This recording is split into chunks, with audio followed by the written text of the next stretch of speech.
naman ng umbrella niya. Ano siya? Umbrella.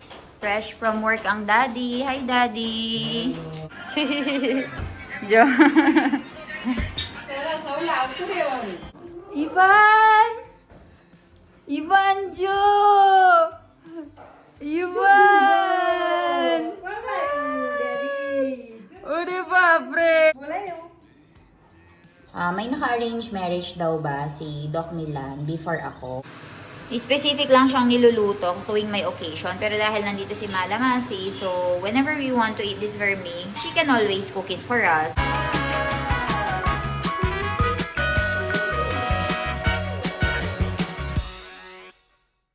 Ay, stay jay.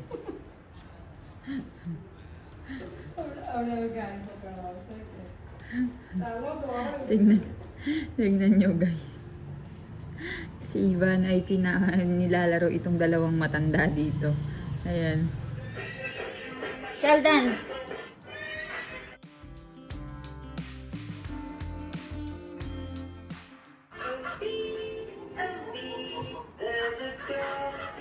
Kalau Manisa bantai humago kami tore. Manisa bantai humago tu. Ya? Muche? Costa. Chaska. Hulay. Lay hulay, Chaska. Kone? Manisa Kondir. bantai. Dipul dadan kian ne. Humago Manisa masih per. Kalau court पर बैठी चफ्ता लाई चल उठ Umbrella. Use, daddy! Uy, ganda-ganda naman ng umbrella niya. Uy! Uy, बापरे, बहु मस्त छत्रीचे. उई! अजून बार. दाखवून मोळात नाकी द्या जाऊ जो हा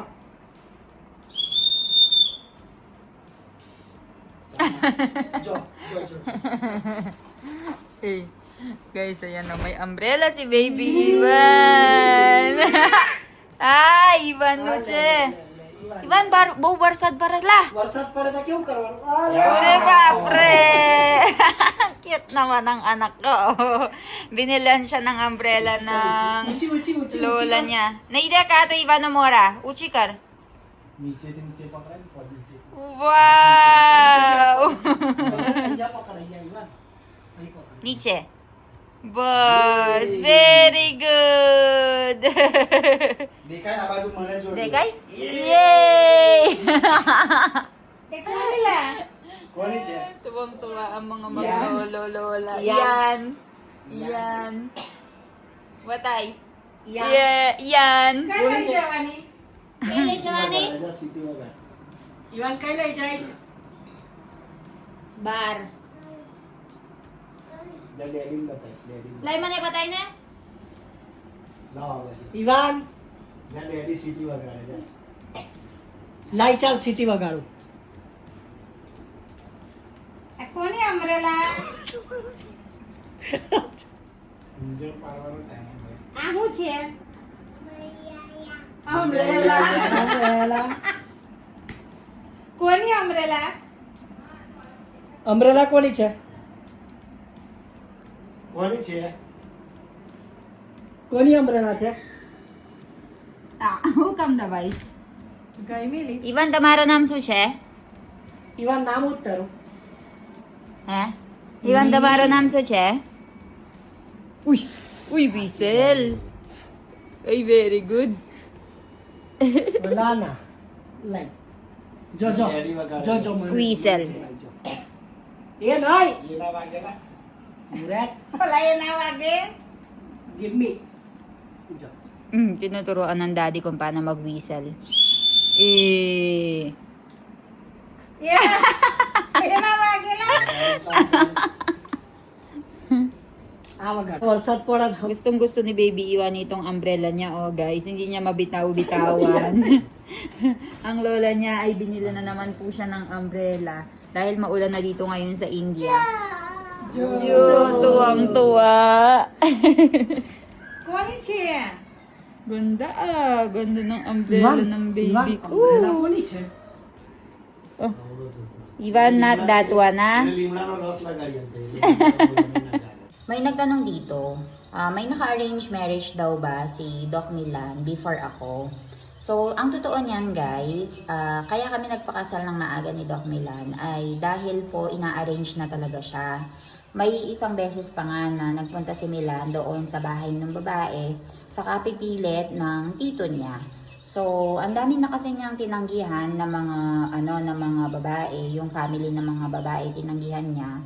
Gawa ng gusto niya nga ako mapakasal pero hindi pa siya ready noon na i-introduce ako or hindi pa siya ready na sabihin na iba yung papakasalan niya. So, lagi lang siyang tanggi ng tanggi hanggang sa dumating sa point na nagkaaway-away na nga sila ng mother-in-law ko and father-in-law ko. Dahil tinatanong nga nila kung bakit hindi nga siya nakipag-meet and sa lahat ng mga babaeng pinapakita nila ay tumatanggi nga siya. Tapos, nakipag-meet nga si Milan kasama nga yung mga relatives niya tsaka yung mama and papa niya. Bilang ano lang ba? Bilang parang bibisita lang sila, may sakit, tapos kung wari ay ganun lang. Hindi nila pinaalam na ganun nga, na arrange marriage nga sila. And hindi nga nagustuhan ni Milan yung babae. Dahil nga, ako nga, meron na nga ako. So, ayun, umabot sa ganun hanggang sa pinakilala na nga ako ni Milan, kinalala na nila ako. Hanggang sa nagustuhan na nila ako. And yun, tuloy-tuloy na. Tinatry siyang i-arrange marriage, pero ayaw talaga niya. So, dahil ayaw niya, hindi na nagpumilit yung mga parents niya. So, ayun. Kung hindi kayo pinapakilala ng mga magiging boyfriend, ng magiging asawa nyo, baka may dahilan, guys. It's either maghintay kayo ng koonti hanggang sa magkaroon siya ng lakas ng loob na pakilala kayo. Or if naman 3-4 years na tapos hindi pa rin kayo pinapakilala, red flag na yan. Magtanong-tanong na kayo. So, ayun. Mag-isip-isip na kayo. Kasi, madalas sa mga case dito sa mga Filipino-Indian na nag-aasawa or nakikipag-boyfriend-girlfriend, ay takot po yung mga lalaki na maipakilala sila sa mga parents. So, isip-isipin nyo, kalkulahin nyo kung matagal na ba kayong mag-boyfriend-girlfriend, tas wala pa rin introduce, wala pa rin video call. Fresh from work ang daddy. Hi, daddy! Good. How is everyone? They miss you in our vlog because you're not always in our vlog. And you're a little bit sick na? Yes. Our Doc Milan is little bit sick, guys, because of rainy season. Ayan, change of weather. And also, Doc Milan bought something for baby Ivan. Let's show them. You bought something, right? Let's see the reaction. But Ivan is not awake. Sleeping? Yes. Okay. Ivan ઉભરા છે? Jo. સરસ હવે લાવતું રહેવાનું. Mommy is much more happier than Ivan. Seeing it. Jo. કેટલા લાવ? Mas tuwang-tuwa si biyanan ko sa nakikita niya. Penguin. Ivan is naglilibot kasi si baby Ivan namin, guys. ચાલ એ તો આવી જશે hospital. Ivan! Ivan Jo! Ivan! Ore babre! Dinglo, Ivan, dinglo, chalala. બોલાય એવું.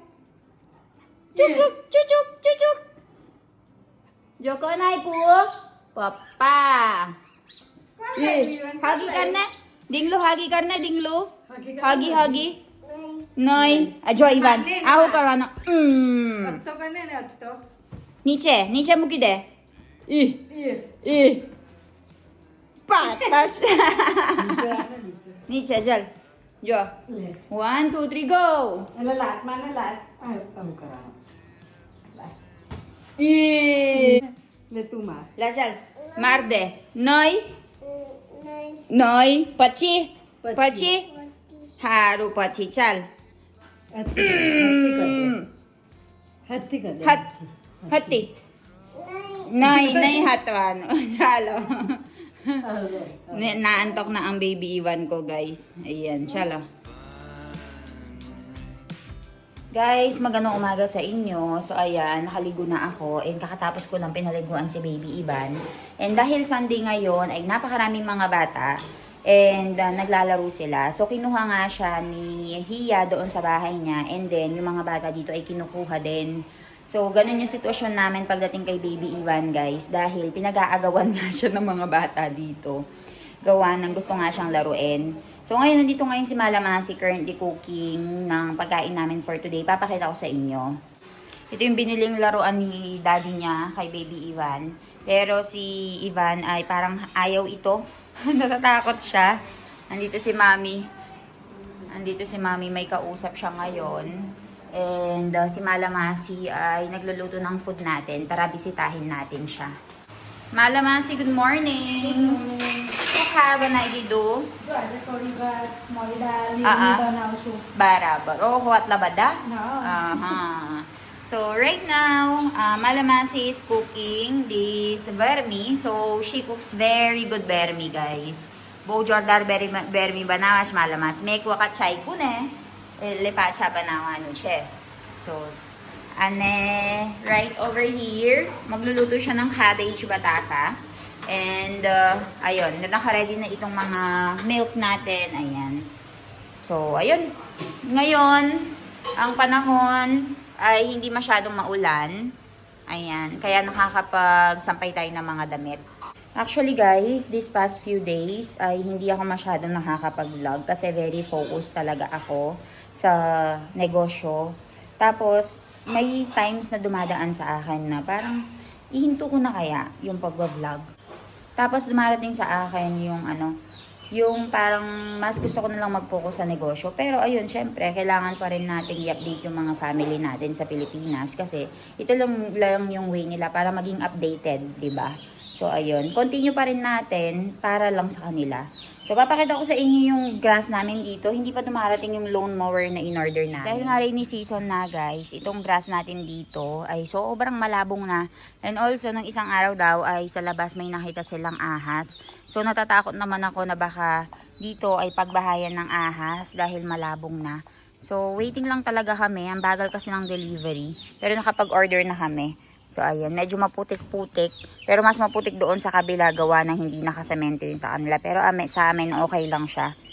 So, ayun. Very good thing talaga yung ginawa namin dito sa backyard namin. Very peaceful. Tapos may separate kami na sampayan. So, ito sobrang marumi dito. Imamap ko lang ito and then babalitaan ko kayo. Guys, si Malamasi dito ng vermi. So, ilalagay natin dito, ibibigay natin yan sa bahay ni Jan, doon sa bahay ng mother-in-law niya para makakain sila. So, ayan. Ihatid lang namin ni Doc Milan, tapos babalitaan ko kayo.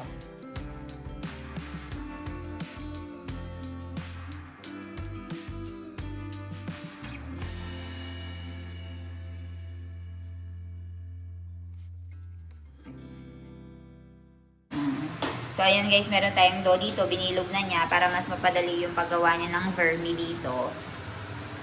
So, ayan. Ganyan siya lutuin. Papakita ko sa inyo kung paano yung paggawa niya ng filling. Ayan. Naka-ready na siya. So, ayan. Kukuha siya ng isang ganito dito. Bibilugin niya muna. Kasi, yung base na yan ay lalagyan niya nitong lentils doon na nilagyan niya ng sugar. Ayan siya. Asto vermi boj varlak sehne masi banawa no bo process chem pelabadu dal bapa na eubadu kaira karana માવો બનાવવાનો. na પછી માવો રેડી થયા હા. પછી ગરમી તૈયાર થાય. એટલે ne bo varlak se a ક્યારે બનાવાશ a vermi અને જોન ચાલુ કરી કેટલા વાગે 10 વાગ્યા જેવી ચાલુ કરી બનાવવાની. barabar 11 વાગે રેડી થઈ ગયું. બીજી વારનો બનાવી દીધી ને રેડી કરી દીધી. એક કલાક લાગશે હે ને બધું એક કલાક બનાવવાનું લાગે. અને sena occasion siya vermi બનાવાશ બધા ને ઉતરાયણ ના એમ જ. એમ જ પણ specific occasion na to ne vermi masta prasang atuin હા masta prasang to બનાવે એવું ને હા પણ અમારા માલામાસી બહુ મસ્ત બનાવે છે એટલે અરીએ ઘરે અમે ખે એટલે બનાવશે વળી કેવો માલામાસી બનાવવાનું જ ને. So, ayan guys. Ito kasing vermi na ito guys. Specific lang siyang niluluto tuwing may occasion. Pero dahil nandito si Malamasi, so whenever we want to eat this vermi, she can always cook it for us. So, ayan. Nagawa na niya itong base, no? Tapos ngayon, papalaman niya itong lentils. Made out of dal naman yan. Tapos nilagyan ng sugar, niluto, nilagyan ng masala. So, halos 1.5 oras na siyang gumagawa nito, guys. Medyo maproseso, pero masarap. So, ayan. Nilagyan niya na ng filling sa loob. Ngayon, ay nilagyan niya ng flour. Bibilugin niya ulit yan. With filling na yan sa loob. Ayan. Huwag mo lang hayaan na guys, mabutas. Kasi kapag nabutas yan, ay naku, yung palaman lalabas. So, ngayon, lulutuin mo na siya doon. And then, lalagyan mo na siya ng ghee dito. So, ayan. Yan na yung process ng vermi, guys.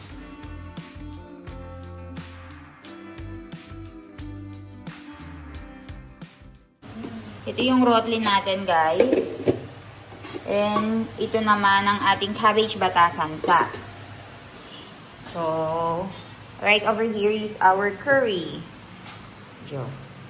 Curry. And we have here rice and another rice. So, ayan. And si Mommy.